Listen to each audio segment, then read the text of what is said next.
हाँ, नमस्कार दोस्तों। कैसे हैं आप लोग? पिछले कक्षा में हम लोग जो है हिस्ट्री में बहुत सारे क्वेश्चनों को किए थे। वैदिक सभ्यता से जितने भी क्वेश्चन थे वो सारे क्वेश्चनों को हम लोगों ने देखा था।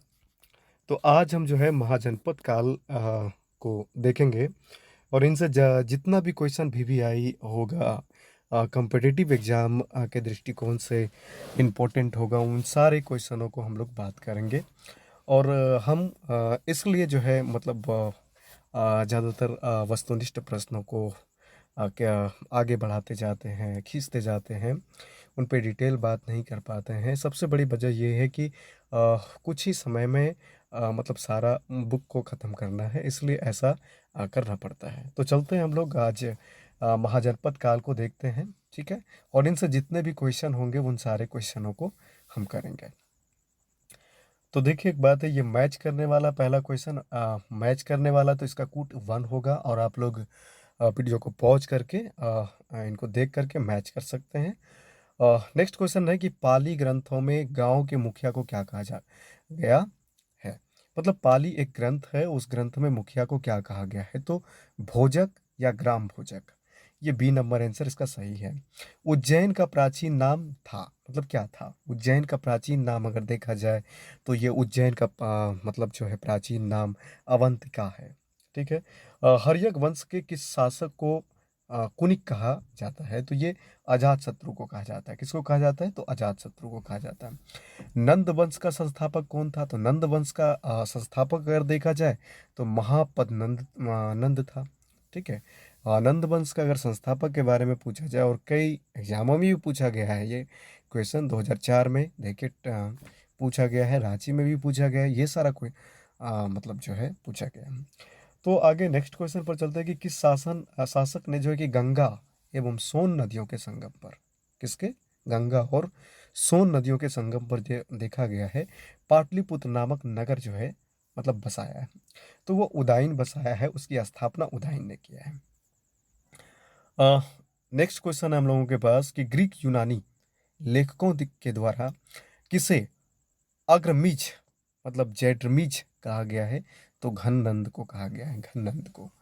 प्राचीन भारत में पहला पहला विदेशी आक्रमण किसके द्वारा किया गया? तो ईरानियों के द्वारा। किसके द्वारा? ईरानियों के द्वारा। नेक्स्ट क्वेश्चन हम लोगों के पास है कि 13 नंबर क्वेश्चन पर हम लोग आ चुके हैं और हम लोग देखते हैं प्राचीन भारत में दूसरा विदेशी आक्रमण एवं पहला यूरोपीय आक्रमण किनके द्वारा किया गया? तो ये यूनानियों के द्वारा किया गया था, ठीक है। दूसरा विदेशी आक्रमण एवं पहला यूरोपीय आक्रमण अगर देखा जाए तो ये यूनानियों द्वारा है। नेक्स्ट क्वेश्चन हम लोगों के पास है कि शिशु नाग वंश का किसका? तो शिशु नाग वंश का कौन सा शासक था, कौन सा ऐसा राजा था जिनके समय में वैशाली में द्वितीय बौद्ध संगति का आयोजन किया गया? उस काकवर्ण के नाम से भी मतलब उसे एक और नाम काकवर्ण के नाम से भी जाना जाता था, वो कौन? कालाशोक था, ठीक है। अब 323 ईसा पूर्व में सिकंदर महान की मृत्यु कहाँ पर हुई? तो बेबीलोन में, ठीक है। बी नंबर आंसर सही है, बेबीलोन हो जाएगा इसका। और नेक्स्ट है कि ईरान के हकमनी वंश के किस शासक ने भारतीय भूभाग को जीतने के बाद उसे फारस साम्राज्य का 20वां प्रांत बनाया?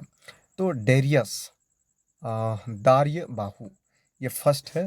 दैरियस दार बाहु ये फर्स्ट है जिन्होंने जो है ईरान के हकमनी वंश के भारतीय भूभाग को जीतने के बाद जो है उसे फारस साम्राज्य का 20वां प्रांत बनाया था। नेक्स्ट क्वेश्चन अगर हम लोग चले तो नेक्स्ट क्वेश्चन पर बात करें तो नेक्स्ट क्वेश्चन को देखते हैं। नेक्स्ट क्वेश्चन हम लोगों के पास है कि सिकंदर महान सिकंदर महान एवं पोरस पुरु की सेनाओं ने निम्नलिखित में से किस नदी के आमने सामने वाले तटों पर पड़ाव डाला हुआ था? तो झेलम नदी पर, ठीक है। किस नदी पर? झेलम। सिकंदर ने भारत पर आक्रमण कब किया था? तो सिकंदर जो है भारत पर आक्रमण 326 ईसा पूर्व में किया था। हाई डेस्पस या विस्तता आधुनिक नाम है झेलम का युद्ध जो हुआ था 326 बीसी में ईसा पूर्व में किन किन शासकों के बीच हुआ था? तो ये सिकंदर और पोरस के बीच हुआ था। किस प्रकार का मृत भांड जो है भारत में द्वितीय नगरीकरण शहरीकरण के प्रारंभ का प्रतीक माना गया है? तो ये माना गया है उत्तरी काले पालिशकृत बर्तन। ठीक है, नेक्स्ट क्वेश्चन पर चलते हैं। ये मैच करने वाला है। मैच करने वाले को तो हम पहले ही आपको बता दिए हैं कि ये उनका ये कूट है। आप इस वीडियो को पॉज करके आप इन चीज़ों को मिला करके लिख सकते हैं और पढ़ सकते हैं। ठीक है, नेक्स्ट क्वेश्चन हम लोगों के पास है। नेक्स्ट क्वेश्चन पर चलते हैं। 27 नंबर क्वेश्चन पर हम लोग चल रहे हैं। देखते हैं कि 27 वाले क्वेश्चन को देख रहे हैं। तो पहला ईरानी शासक जिसने भारत के कुछ भाग को अपने अधीन किया तो वो डेरियस था। कौन था? डेरियस था। नेक्स्ट है हम लोगों के पास कि मगध के राजा अजातशत्रु का सदैव किस साम्राज्य के साथ युद्ध रहा? तो ये वंजी मतलब वैशाली से। मगध के जो राजा थे अजातशत्रु, उसका हमेशा वैशाली राज्य से जो है वंजी संघ से मतलब युद्ध होते रहता था। नेक्स्ट है वंजी संघ के विरुद्ध मगध साम्राज्य के किस शासक ने प्रथम बार रथ मूलक, एक ऐसा रथ जिसमें गदा जैसे हथियार जुड़ा था? ठीक है, तो ये है अजातशत्रु। नेक्स्ट हम लोगों के पास है कि नंद वंश का अंतिम सम्राट कौन था? तो नंद वंश का अंतिम सम्राट अगर देखा जाए तो घनानंद है। कौन है? तो घनानंद है। नंद वंश का अंतिम सम्राट घनानंद है। मगध की राजधानी प्रथम जो राजधानी थी वह कौन सी थी? तो ये गिरिवज्र राजगिरी को कहा जाता है। ठीक है, तो सी नंबर आंसर इसका सही हो जाएगा। भारत में सिक्कों मुद्रा का प्रचलन कब हुआ? तो भारत में सिक्कों का जो प्रचलन हुआ था वो 600 ईसा पूर्व में हुआ था। और नेक्स्ट है कि किस शासक द्वारा सर्वप्रथम पाटलिपुत्र का राजधानी के रूप में चयन किया गया? मतलब किस शासक ने सबसे ज्यादा पाटलिपुत्र को राजधानी के रूप में स्वीकार किया, मतलब चयन किया? उदयन द्वारा। निम्न राजाओं पर विचार कीजिए। मतलब पहला है अजातशत्रु, बिंदुसार और प्रसेनजित। ए और केवल 3 मतलब सही है। तो 1 और 3 अजातशत्रु और प्रसेनजित। ठीक है, ये नहीं मिल रहा है। ठीक है, नेक्स्ट है 16 महाजनपदों की सूची उपलब्ध है। तो 16 महाजनपदों की सूची उपलब्ध है, अंगुत्तर निकाय में उपलब्ध है। ठीक है, ये बी नंबर आंसर इसका सही हो जाएगा। नेक्स्ट क्वेश्चन पर चलते हैं। नेक्स्ट क्वेश्चन हम लोगों के पास है 13 नंबर क्वेश्चन है। छठी सती ईसा पूर्व के दौरान बड़े राज्यों के उदय का मुख्य कारण क्या था? उत्तर प्रदेश और बिहार में व्यापक मतलब पैमाने पर लोहे का उपयोग, ये रहा। और निम्नलिखित में से मगध का कौन सा राजा सिकंदर महान का समकालीन था? तो ये घनानंद थे। कौन थे? घनानंद थे। मगध सम्राट मतलब बिंदुसार ने अपने राजवैध जीवन को किस राज्य के नाम मतलब किस राज्य के राजा की चिकित्सा के लिए भेजा गया था? तो ये अवंती। ठीक है, प्रथम बौद्ध साम्राज्य का उत्कर्ष किस नदी में हुआ था? तो छठी सदी में। किस सदी में हुआ था? तो छठी सदी में। सिकंदर की महान में सफलता के निम्न कारण थे क्या?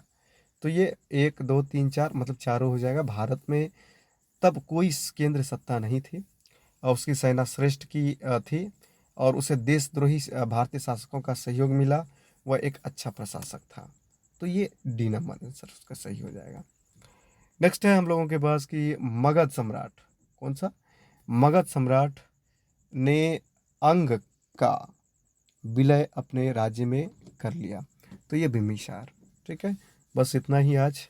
आ, और जो है नेक्स्ट डे हम वीडियो बनाएंगे और इसी तरह से आप लोगों के बीच डालते रहेंगे ताकि आप लोगों का मतलब एग्ज़ाम के व्यू से बहुत ही अच्छा रहे, ताकि खेलते खेलते हम पूरी लूसेंट को भी पढ़ ले सुन ले। ठीक है, तो जय हिंद।